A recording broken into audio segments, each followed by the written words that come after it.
Lesson 2, Atis, info, and practice area communication.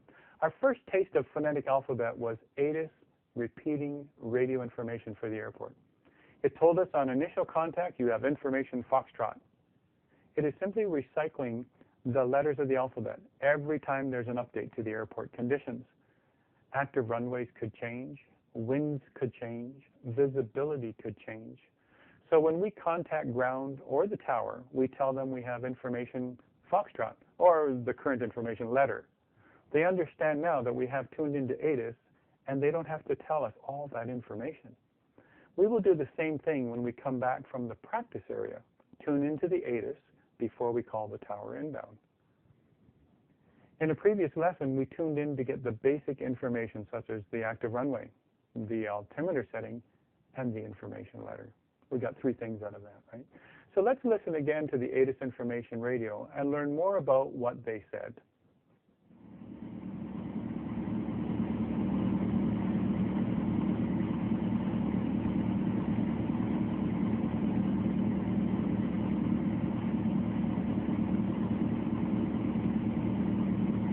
Toronto Island Airport information, Foxtrot 1436 Zulu, wind calm.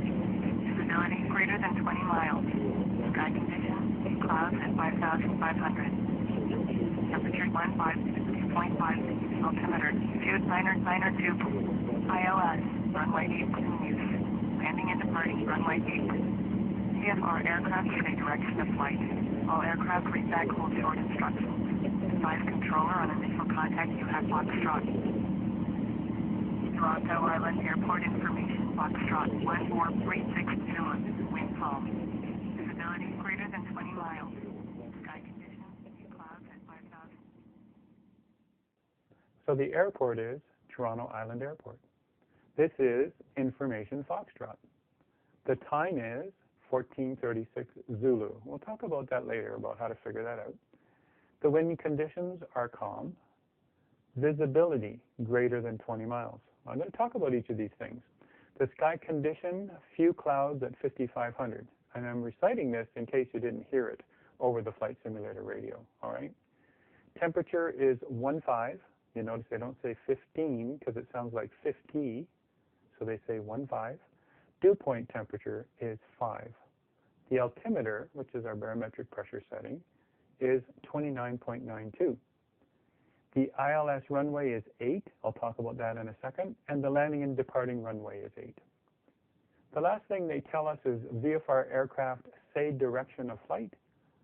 All aircraft read back hold short instructions and advise the controller you have information Foxtrot. That's important, right? So let's break apart the areas we haven't talked about yet. First, which airport it is. It is spoken to start the broadcast, Toronto Island Airport. If you tuned a different airport by mistake, you'd know by that first line. Remember, though, that it keeps looping, so you might tune in halfway through. Information Foxtrot.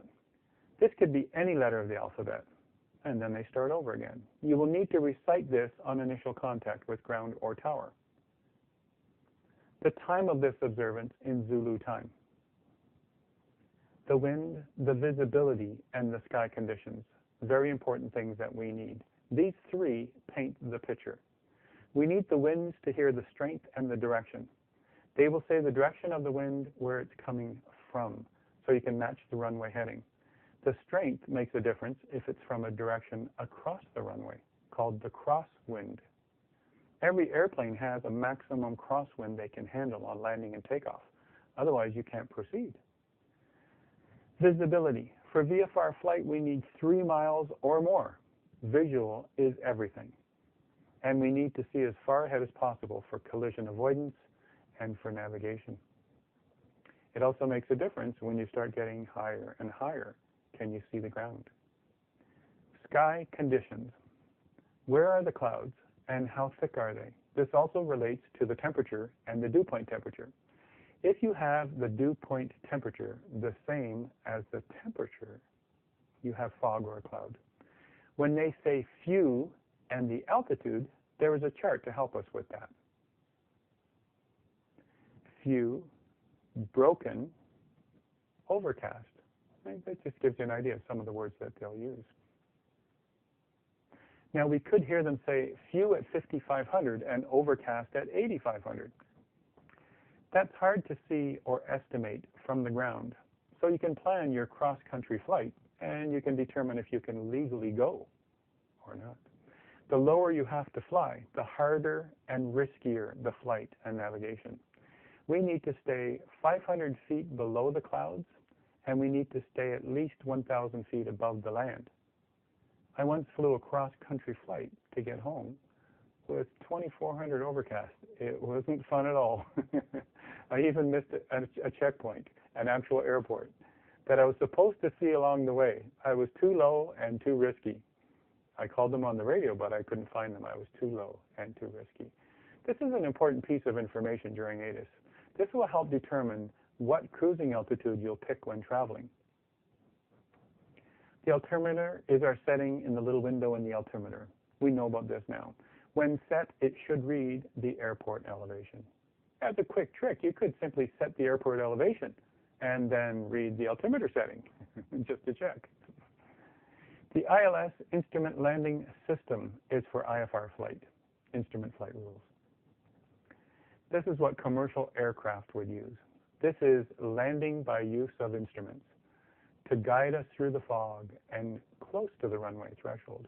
It uses radio frequencies and gauges in the cockpit to guide us down. We will do this in the advanced course, where we learn basic IFR. Landing and departing runway 8. It just happens to be the same runway for VFR as IFR. So now we know where we're taxiing to, the active runway, 08. Then they say VFR aircraft say direction of flight. All aircraft read back hold short instructions. Advise controller you have information Foxtrot. When we ask to taxi to the active, we should also say our intentions. Request taxi to the active with information Foxtrot to the east practice area. All aircraft read back hold short instructions. This is a law. We have to acknowledge hold short instructions. If they don't know if we heard them, you could taxi right through the runway and an approaching aircraft could hit you. They want to be reassured you heard them correctly and will hold short at that runway. Advise controller you have information Foxtrot. You should be jotting these things down on an EPAD notepad. There are special ones made for pilots. They have Velcro to strap to your leg, and they also hold your pencil. That's not an option you have to pay for. They usually do hold your pencil also. These are handy for jotting down information as you hear it, in both during ATIS and during the practice area maneuvers. You'll also use it to record the Hobbs time and the air time before and after flights. So it's good to have one. So now that we know how and what to do with ATIS information, don't forget to do this anytime you intend to take off and also when you intend to arrive and land. We will always practice this for every flight.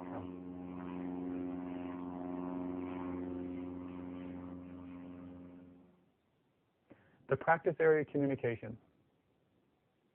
There really isn't enough to fill a whole lesson about the practice area. We're simply calling a common radio frequency that all airplanes in the area can hear. That way, we don't get in each other's way. Then we proceed to that area and practice. We announce we are leaving the area. We announce when we're getting to that area. So we keep a communication going with other airplanes, even if there's none around. Someone heard us. If there's anyone around, they'll hear us. Now, you could practice flying almost anywhere, but in the busy airspace like the Toronto area, or any busy airspace, there could be a designated practice area and a common frequency for safety. Ours is the Claremont practice area. It is right here on our map. Do you see it? Remember our last flight over water and a gentle turn to the north over the land? We are heading to the practice area. We will pick up where we left off in Module 6 and do some work in the practice area. Communication needs to be done when entering the area, when exiting, and when any new plane enters the area. So they'll know who's in it. There are 4 quadrants that you'll notice on your map, all centered around the town of Claremont.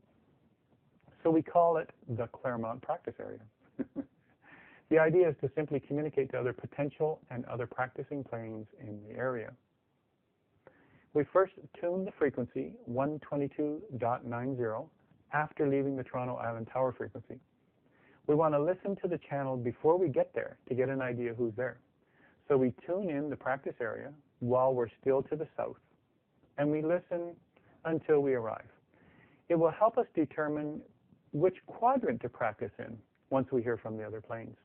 Once we determine which quadrant, we can fly in. We make the call as we transit the area, and we head to our designated quadrant.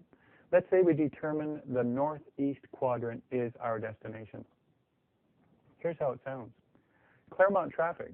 This is Cessna 172, Golf, Golf, November, Juliet, arriving from the south and proceeding to do upper-level air work in the northeast quadrant. Conflicting traffic, please reply. Golf, Golf, November, Juliet. And that's it. Sounds like a lot, right? Let's break it down. But at this point, now we wait to hear any replies. You're listening for your call sign. All of a sudden, someone crackles on the radio.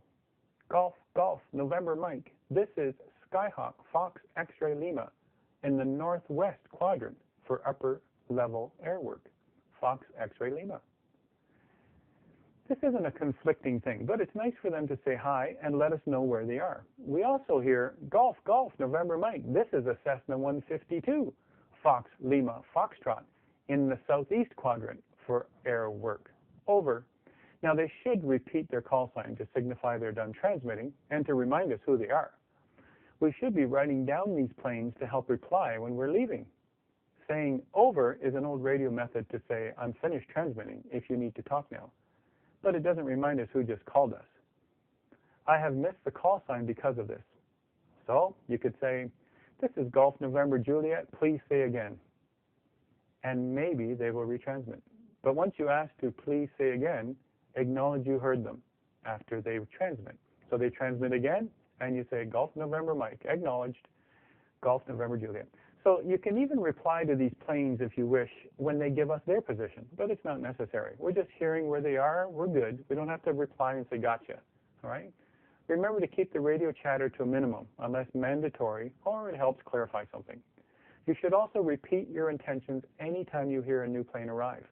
They weren't on the frequency a half hour ago. That's it. When you leave the practice area, be mindful if you have to cross a quadrant where you know there's another plane, and get a visual. Also make your intention known. Claremont Radio. This is Golf, Golf, November, Mike, leaving the practice area to the south and heading to Toronto City Centre. Golf, November, Mike. I finished with my call sign. Now, you don't have to say where you're going, but if someone else is going there too, they can look out for you and ensure that you're not above or below you. Once clear to the south, you can switch to the Atis to get the airport information before you make the call to the tower.